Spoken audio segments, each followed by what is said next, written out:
The Adventures of Sherlock Holmes by Sir Arthur Conan Doyle. Adventure number 3. A Case of Identity. "My dear fellow," said Sherlock Holmes, as we sat on either side of the fire in his lodgings at Baker Street, "life is infinitely stranger than anything which the mind of man could invent. We would not dare to conceive the things which are really mere commonplaces of existence.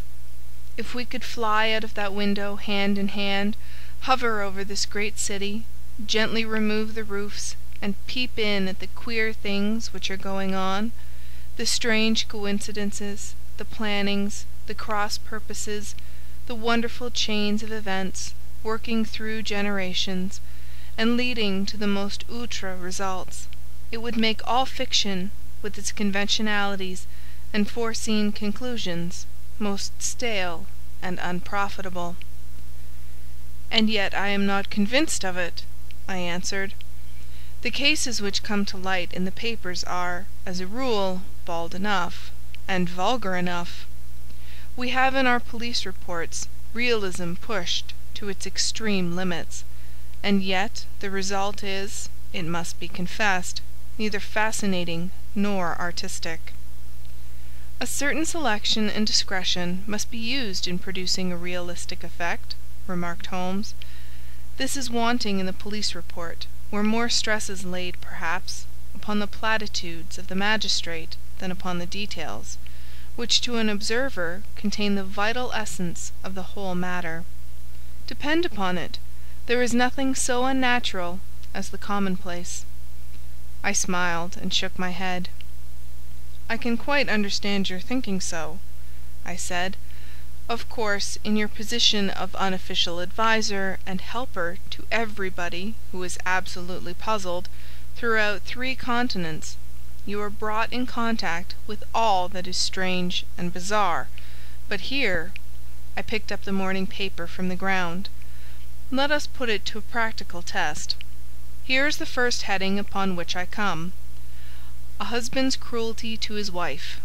There is half a column of print, but I know without reading it that it is all perfectly familiar to me. There is, of course, the other woman, the drink, the push, the blow, the bruise, the sympathetic sister or landlady. The crudest of writers could invent nothing more crude."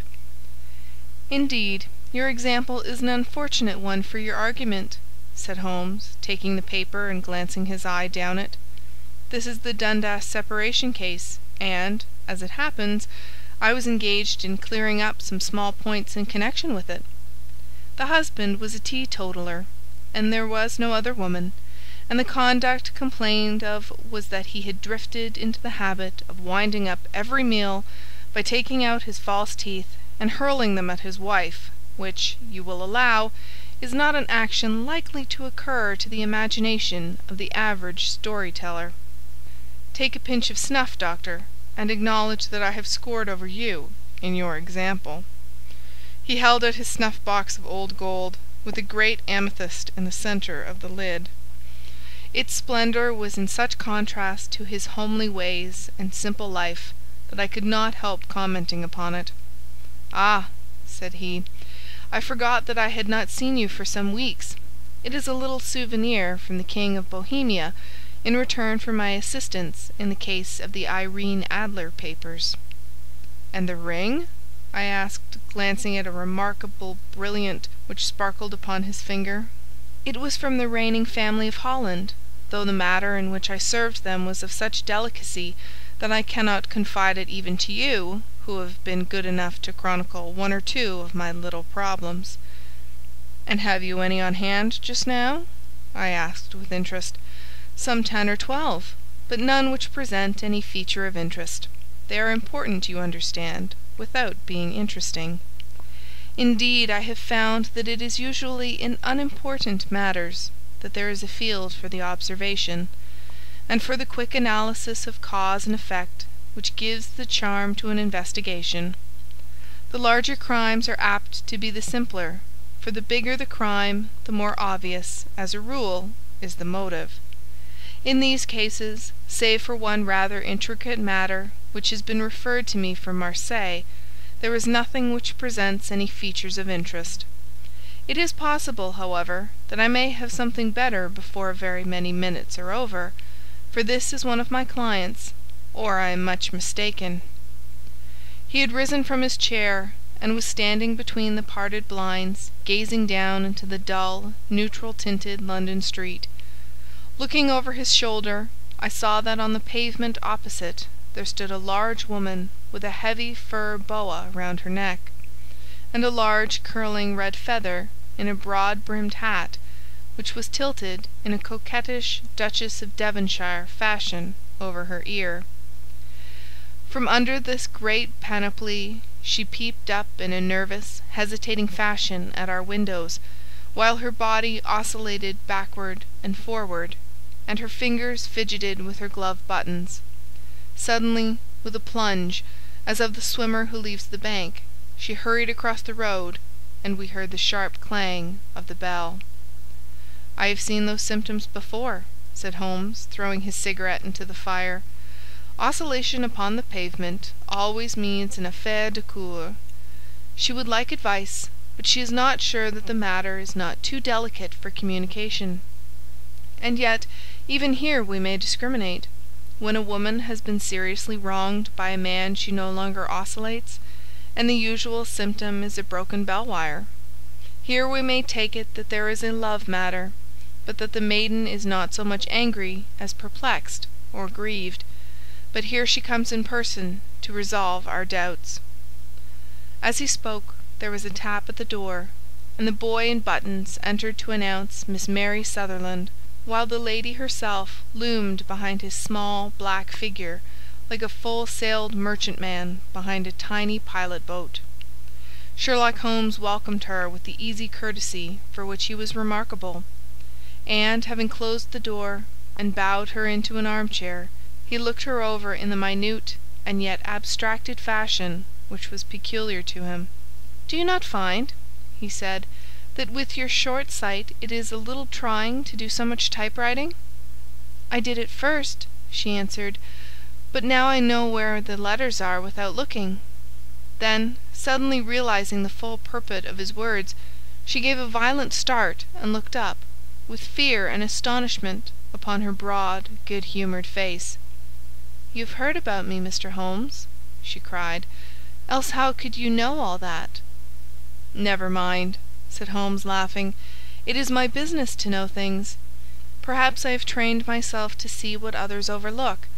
If not, why should you come to consult me?" "I came to you, sir, because I heard of you from Mrs. Etheridge, whose husband you found so easy when the police and everyone had given him up for dead. Oh, Mr. Holmes, I wish you would do as much for me. I'm not rich, but still I have 100 a year in my own right, besides the little that I make by the machine, and I would give it all to know what has become of Mr. Hosmer Angel." "Why did you come away to consult me in such a hurry?" asked Sherlock Holmes, with his finger-tips together and his eyes to the ceiling. Again a startled look came over the somewhat vacuous face of Miss Mary Sutherland. "Yes, I did bang out of the house," she said, "for it made me angry to see the easy way in which Mr. Windibank, that is my father, took it all. He would not go to the police, and he would not go to you, and so at last, as he would do nothing, and kept on saying that there was no harm done, it made me mad, and I just on with my things, and came right away to you." "Your father," said Holmes. "Your stepfather, surely, since the name is different." "Yes, my stepfather. I call him father, though it sounds funny too, for he is only 5 years and 2 months older than myself." "And your mother is alive?" "Oh yes, mother is alive and well. I wasn't best pleased, Mr. Holmes, when she married again so soon after father's death, and a man who was nearly 15 years younger than herself. Father was a plumber in the Tottenham Court Road, and he left a tidy business behind him, which mother carried on with Mr. Hardy, the foreman. But when Mr. Windibank came he made her sell the business, for he was very superior. being a traveller in wines. They got £4,700 for the goodwill and interest, which wasn't near as much as father could have got if he had been alive. I had expected to see Sherlock Holmes impatient under this rambling and inconsequential narrative, but on the contrary he had listened with the greatest concentration of attention. "Your own little income?" he asked. "Does it come out of the business?" "Oh no, sir.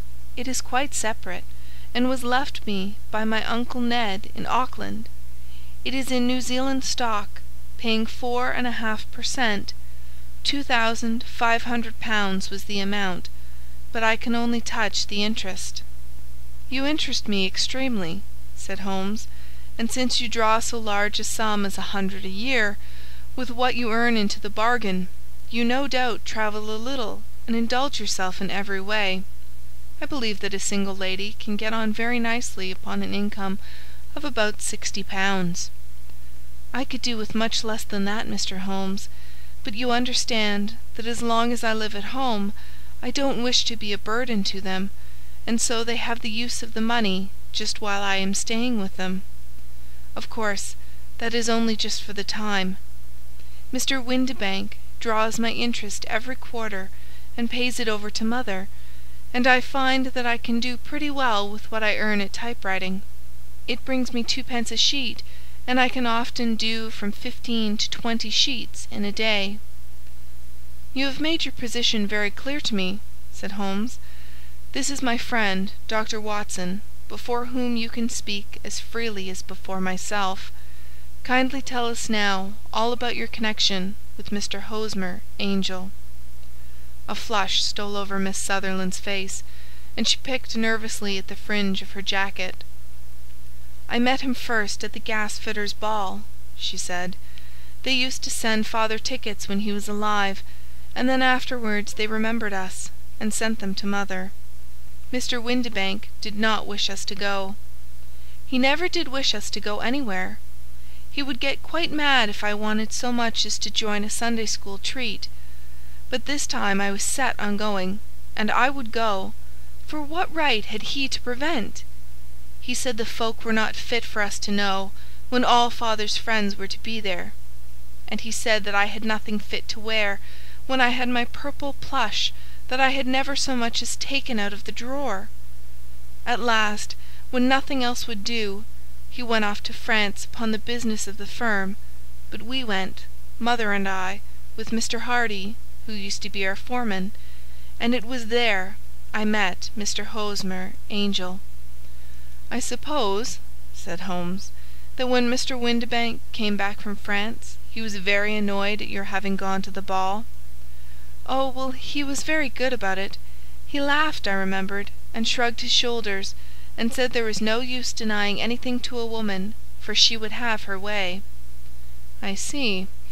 Then at the gasfitters' ball you met, as I understand, a gentleman called Mr. Hosmer Angel?"